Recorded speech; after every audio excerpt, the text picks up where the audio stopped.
Hello mga people, mga human being tips and tricks sa karon!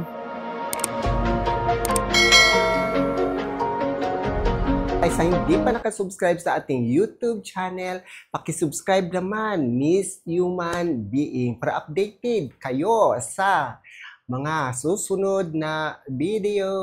Ito ngayon, my customers. So ang gawin dito sa book ni ma'am, sa tingin ninyo, anong dapat gawin dito? Kayo ang mag-analyze. Dapat marunong din kayong mag-analyze sa buhok. So, anong gawin dito? Tingnan lang natin kung anong dapat gawin dito. Hindi ko na lang sinabi para tingnan ninyo kung anong mangyari sa buhok ni ma'am. Itong buhok niya, yan oh. Ito kinulayan siguro. Saan ka napakulay, ma'am? Sa tabi-tabi lang daw. Sige, sabihin natin sa tabi-tabi lang. Ayan ang buhok niya. Yung buhok niya is ganun talaga ang mga rebanding na mga parang ordinary. Dito naman tayo sa ating Igora. Alam naman ninyo dito si Igora Royal, yung kulay natin. So nilagyan ng nilagyan ng Igora na corrector kasi yung buhok, nakita niyo yung buhok ni ma'am. 'Di ba? Yung buhok ni ma'am yung super black. So kailangan talagang kulayan ng para kumintab yung buhok kasi pag hindi yan kulayan, wala talagang mangyari. Ito ang kinulay ko, oh. Dalawang kulay lang. Bago to si Igora Royal. Igora Royal Cool, Igora Royal lang. Yan yan. Ito naman si developer natin, si 12%. Ang developer is may percent. So marunong kang gumamit ng mga percent sila, lalo na pag masyadong maitim yung virgin pa na buhok. Di siya tatala pag hindi ka marunong magpakulay ng buhok. Sa tingin ninyo, anong kulay ang buhok ni ma'am kanina? Diba? Super black, no? So ngayon, black pa rin. Nilagyan ng kulay, sana tatalab to mga kulay kasi may corrector na saka na yung 12% na Igora. Kanina yung nakamix na kulay na ginawa ko. So, sana makulay siya kasi, super black talaga ang buhok. Ganun. So, kailangan talaga marunong kang kulay ng buhok. Iba talaga tingnan ang buhok pag itim, pag nagkulay ka na hindi tatalab, pero walang nangyari. Pinakita ko lahat yung mga procedure, walang shortcut para malaman ninyo kasi ang Swarovski product is matagal ko na itong ginamit, pero matagal na rin ako naging beautician. Mga 18 years old, din ngayon is 58 na ako, pero marami na akong gamot na nasubukan noon, iba-ibang mga product. Dahil sa Swarovski, doon ako na sold out kasi maganda talaga ang resulta sa buhok. Doon nasubukan ko ang L'Oreal, hindi pwedeng magkulay ng buhok pagkatapos mag-ribbon ka. Ang Swarovski, lahat na gamit, lahat na gawin mo sa buhok pwede.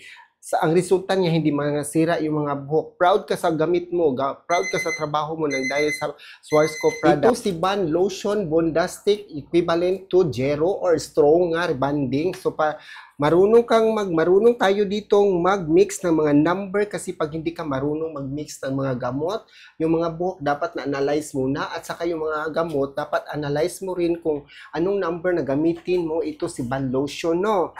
Ito naman ang ginamit natin ikalawa si Lotion Nature, equivalent to number 1. So, kailangan talaga ang dalawang number kasi yung buhok ni ma'am is wavy at saka may kinulayan para hindi sila masira kasi pag hindi mo marunong, pag ito ang gamitin mo, ang strong niya, kinulayan mo ng buhok, hindi pwede. So, ngayon, ito naman nilagyan ko ng gamot nga si Bondastic Buns, yung strong na gamot para sa kanyang buhok. Pero ilang minuto pag makita or ma-analyze mo na or ano mo na ang buhok na medyo na straight na siya, lagyan kaunti ng mga pang number 1 para mag-mild siya, para hindi siya masyado may kunti ditong natira na rebanded at saka may highlights siya kanina. Di ba nakita naman ninyo, di ba may highlights. So dapat alagaan mo yan kasi mag-brittle kahit ganun may medyo lang maiksi pero mag-brittle siya. So first time pa ni ma'am dito nagpariban, so kailangan talagang alagaan mo siya at maganda ang resulta para hindi sayang at saka hindi siya magagalit sa akin. Ganun ang mag-ribbon. Ni ma'am, sa tingin niyo kayo na muhusga dyan. Kaya marunong naman kayo, di ba? Kayo naman ang audience impact ko, hindi lang ako kasi alam ko naman ang trabaho ko sa hindi pa nakakita dito. So ano ang tingin niyo sa buhok? Na straight na talaga ang buhok, lalaban ang buhok sa mga gamot na rebanding, pero mga ilang minuto lang yan, mawala na siya. At isa pa, ito, sa tingin niyo bakit ganito ang ginawa ko? Nagsuklay ako ng buhok. May palatandaan siya pag na-straight na ang buhok, malambot na siya at saka hindi na siya mag-static. Isa pa, para hindi siya umabot dito sa ilalim. Dapat 45 degree ang pag-supply mo para hindi umabot dyan sa scalp. Kasi pag umabot siya, may chance sa mga laglag yung mga buhok. Sa tingin niyo, buhaghag pa rin na nilagyan ng Bondastic rebanding. Ang Bondastic rebanding, ang pangalan na rebanding is ionic. So, kailangan siyang gamitan ng mainit na plansa para siya ma-refine. Pag walang plansa, di ba, hindi ma-straight ang buhok nang dahil sa gamot na ionic. Ang bading sa buhok. Ayan, di ba? Ang buhok, pag magplansa ka ng walang rebanding, pag magplansa ka ng buhok na walang rebanding, ma-straight siya. Pero pagkatapos mo maligo or mabasa ang buhok, di ba, hindi siya ma-straight. Pero ang buhok, kapag may rebanding na gamot na nilagay, plansahin mo, straight na siya nang dahil na ionic siya na gamot. Pag ayaw mo plansahin ang buhok na nilagyan ng rebanding, hindi siya mo straight. So, ganyan ang rebanding explanation dyan. Di pwede ang rebanding na wala talagang plansa, wala talagang mainit kasi kailangan talagang initin ang buhok para siya mo straight. Ito po si Bondastic na serum, Bondastic na Pixel Cream. Hinalo si Pixel o si Bondastic Serum at saka si Pixel Cream. Ito na ang buhok ni Ma'am Girl na nilagyan natin ng Pixel Cream at saka Serum, Bondastic Serum. Ililag 2 minutes lang. Hindi pwede lumpas sa 15 or 30 minutes kasi buwaghag na yung buhok. Mag-open ang cuticle niya, hindi pwede. Yan ang dahilan yung mga buhok ninyo parang matigas ng dahil sa nabuhaghag na ang buhok ng dahil matagal na binanlawan ang nyo. Dahil si Ma'am, nakita niya na intriga siya.